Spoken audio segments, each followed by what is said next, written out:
Phone tapping కేసులో ప్రభాకర్ రావును 8 గంటల పాటు పోలీసులు విచారించారు. మరింత సమాచారం మా ప్రతినిధి నాగార్జున ప్రత్యక్ష ప్రసారం ద్వారా అందిస్తారు.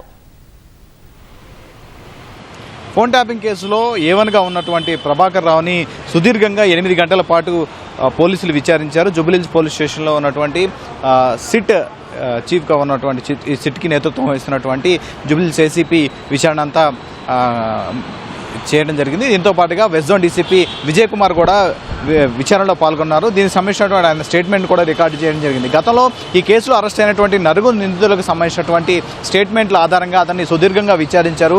గతంలో ఎన్నికల కంటే ముందు జరిగినటువంటి పరిణామాలు కావచ్చు, ప్రొఫైల్ క్రియేట్ చేసి ఎస్ఐబి కార్యాలయంలో ఒక ప్రత్యేక ఛాంబర్ను ఏర్పాటు చేయడం, అక్కడ కొన్ని కంప్యూటర్ను ఏర్పాటు చేసి ప్రొఫైల్ క్రియేట్ చేసి ఎంపిక చేసుకున్నటువంటి కొంతమంది ఫోన్లు ట్యాపింగ్ చేయడం అనే వ్యవహారానికి సంబంధించినటువంటి విచారణలో గతంలో వీళ్ళు ఇచ్చినటువంటి స్టేట్మెంట్ ఆధారంగా మొత్తం కూడా ప్రభాకర్ రావు చెప్తేనే తాము చేశామనే వాళ్ళంతా కూడా తిరుపతి అన్న, భుజంగరావు, రాధాకిషన్ రావు, ప్రణీత్ రావులు కూడా విషయాలన్నింటినీ కూడా చెప్పడం జరిగింది. సో వీటన్నింటినీ బేస్ చేసుకొని అతని విచారణ అంతా కొనసాగింది. దాదాపు 8 గంటల పాటు ఆయన విచారించారు. ఉదయం 11:30 గంటలకు నార్సింగిలోనే ఆయన నివాసం నుంచి ఆయన జూబ్లీహిల్స్ పోలీస్ స్టేషన్ విచారణ హాజరయ్యారు.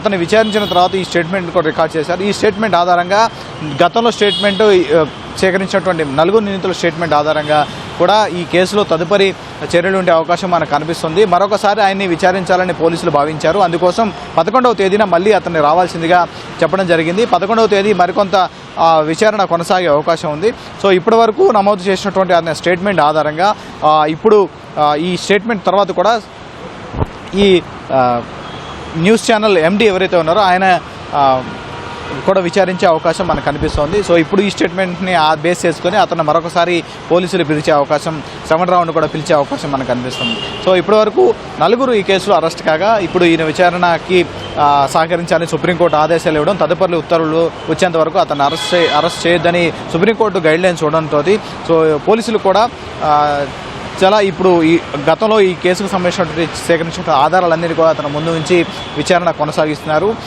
ఈ విచారణలో భాగంగా అప్పుడు మరికొంతమంది పేర్లు కూడా బయటకు వచ్చే అవకాశం ఉందని పోలీసులు భావిస్తున్నారు. ఎందుకంటే గతంలో అరెస్ట్ చేసినటువంటి నలుగురు నిందితులు కూడా ఇతని పేరు చెప్పడం, అతను చేశారని చెప్పడం కూడా ఈ ప్రభాకర్ రావుని A1గా చేసేందుకు కారణమయ్యాయి. గతంలో ఇతను A1గా లేరు. ఆ కేసులో ప్రణీత్ రావు A1గా ఉండేవాళ్ళు.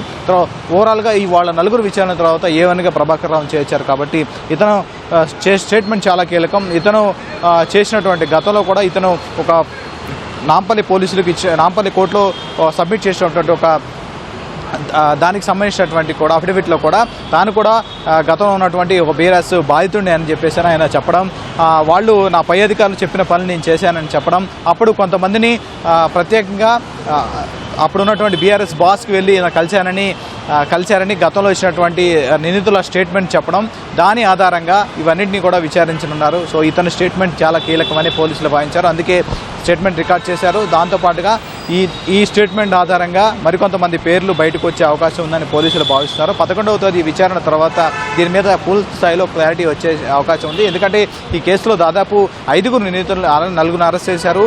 శ్రవణ్ రావుని కూడా విచారించారు. అతని తర్వాత ఇప్పుడు ఇతనే ఈ విచారణ చేయాల్సి మిగిలి ఉంది. కాబట్టి దాదాపు ఈ కేసు ఒక తుది దశకు చేరుకునే అవకాశం కనిపిస్తోంది. సో ఫైనల్గా దీనికి సంబంధించినటువంటి ఛార్జ్ షీట్ కూడా పోలీసులు రెడీ చేయనున్నారు. సో 11వ తేదీన విచారణ తర్వాత మరికొంతమంది పేర్లు వస్తే ఈ కేసులో ఇంకెంతమంది ఇన్వాల్వ్మెంట్ ఉంటుందో వాళ్ళని కూడా విచారించే అవకాశం మనకు కనిపిస్తోంది. ఓటు